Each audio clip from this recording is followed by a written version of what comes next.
We have already spent some time talking about the different types of bonds, for example, ionic, covalent, metallic. But within the covalent bonds, there are two different types of covalent bonds, one of which is polar and the other of which is nonpolar. This can be kind of hard for students to grasp, but overall, once you've got it, you'll have it and you'll be just fine. So to start off here, basically some covalent bonds can be polar like a magnet, meaning that you'll have a north and south end, one will be attracted to the other kind of thing. And these just mean that there's an unequal sharing of electrons. So right here I've got a diagram. This is how we represent a polar bond, with the red and blue meaning different poles of the same thing. This one has a slight positive, this one has a slight negative. I'm going to draw another picture over here. We have our chlorine atom, which, as you guys know, comes to the party with its 7 electrons like this. And then hydrogen, which we're going to draw in red over here, is sharing its electron like this. Now, the problem is, though, is that chlorine is far more electronegative than hydrogen is, and so chlorine is actually going to pull on the electron that hydrogen brought very, very strongly. So this electron right here is just going to really hug close to chlorine because it's more electronegative. Now, what happens then is that this hydrogen, here's hydrogen's proton in the middle, and it's just hanging out by itself, and because its electron is hanging out more in the middle right here than it is on the outside over here, then what's going to happen is that hydrogen's positive back end is just kind of hanging out. The protons right there exposed a little bit, while the electron just hangs out close to chlorine over here.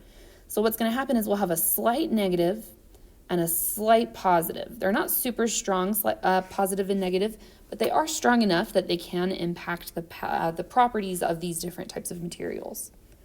Now, the way that we determine polarity is we find the atom's electronegativity values, we subtract them, make the answer positive, and look and see if it's between 0.4 and 2. Now, that might seem like gibberish, but we will always give you these electronegativity values. It turns out we can actually take an element like, for example, fluorine, and assign it a value of electronegativity.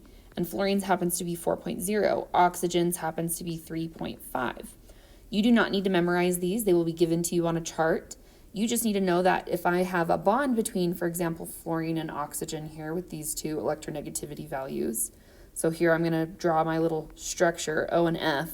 He's 3.5, he's 4.0. The difference between these two is 0.5. We find that just from subtracting and then make the answer positive.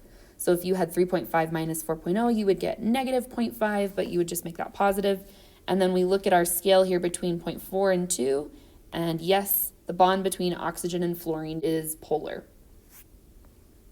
So then we're going to do some practice here. Pause the video, see if you can figure out the electronegativity values and the polarity of these elements based off of the chart that I've given you here.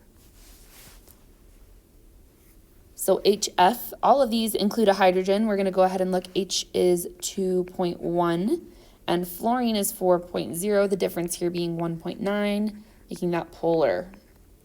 The difference here, 3.5 for the oxygen, is 1.4, making this one polar.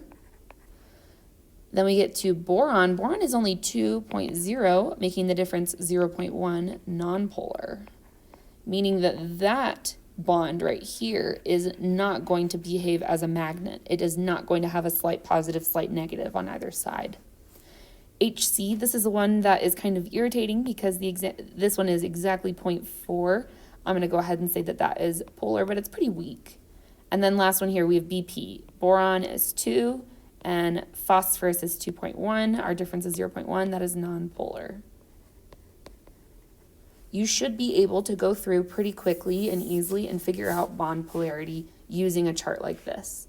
And we'll talk more about the implications of bond polarity as this unit progresses. So there are a few more slides in this slideshow. Don't worry about that until we get there.